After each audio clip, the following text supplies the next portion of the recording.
Alright guys, it's Charlie Tango 1994 back with another YouTube video.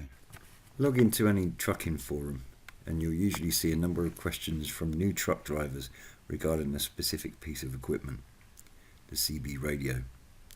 Of course, those young enough to have been brought up on smartphones and cable TV appear to consider the CB radio as some kind of technological artifact, a bit like CRT monitors. Do I really need a CB radio? These new drivers inquire, and the response from most veteran truckers is always yes, yes you do. As one experienced driver put it isn't a dying tool, but it is a forgotten tool by many drivers. Any trucker that gives a damn has a CB radio. These new drivers are too young to recall, but there was a time when everybody in the country thought they simply had to have a CB radio. For those who weren't around at the time to experience it, the CB radio craze of the 1970s and 1980s might feel inexplicable. Why would so many people get excited about a means of communication used primarily by truckers, contractors and hobbyists? How did phrases like 10-4 good buddy and what's your 20 enter the vernacular? If you're new to this channel and would like to see more CB related videos, feel free to hit the subscribe button below and watch out for new videos uploaded every Wednesday. If you enjoy my videos, don't forget to hit the like button or leave me a note in the comments section. Also, if you're new to CB radio, watch this video through to the end to find out more about the free gift I offer to all of my subscribers. Why did people who never drove anything with more than 4 wheels adopt handles? Sometimes fads are inexplicable. Anyone remember the fascination of pet rocks, for example? The CB radio craze was largely fueled by the 1972 gas crisis.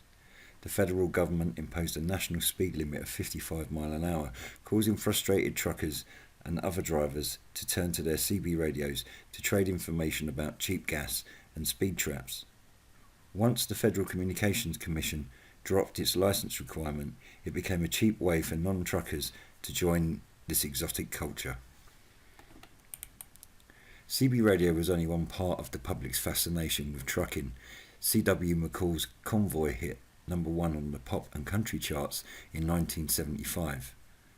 Movies such as Smokey and the Bandit, Convoy and White Lines Fever were in the theatres, and BJ and the Bear and Moving On were popular TV series.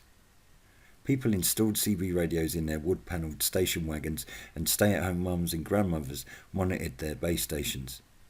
Truckers found the airwaves suddenly crowded with people who just wanted to chat, preach, tell dirty jokes and generally waste time.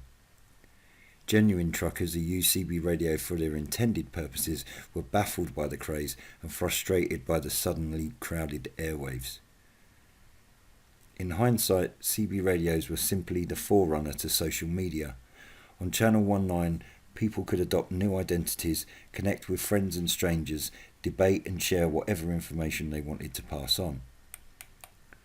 Like all fads, the CB radio craze eventually diminished. The novelty subsided and people moved on to other interests and hobbies.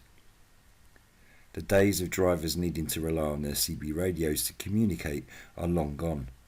Nowadays, driving apps and GPS units provide directions to those needing assistance. Cell phones let drivers keep in touch with friends and family, and cabs are crammed full of electronics to allow communication with dispatchers who can easily track truck locations. However, that doesn't mean CB radios have joined flip phones and VCRs in the ever-increasing pile of outdated technology, says Gary Hill, category manager for CB accessory brands Road Pro, Road King, Wilson, K40, Aesthetic and Francis brands. There's still an important safety tool for drivers, says Hill. Any long-haul trucker knows that there are parts of the country where cell phone reception is poor or non-existent. A CB radio is still the quickest way to alert other road users of traffic conditions, road hazards and bad weather.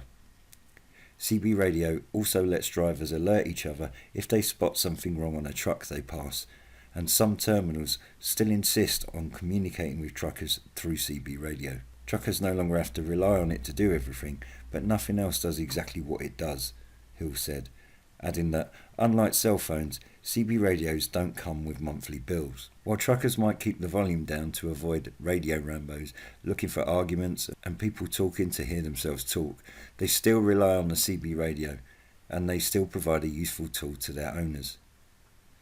Several years ago, near Pittsburgh, a man veered off the road into the woods. He called for help with his CB radio and was overheard by a base operator who called police and directed them to the stranded motorist. Incredibly, it turned out that the two had communicated by CB radio 20 years earlier when the motorist was a trucker. And then there's the extraordinary story from Tennessee about how a group of truckers using CB radios to coordinate boxed in a motorist who had snatched his son and was fleeing the state.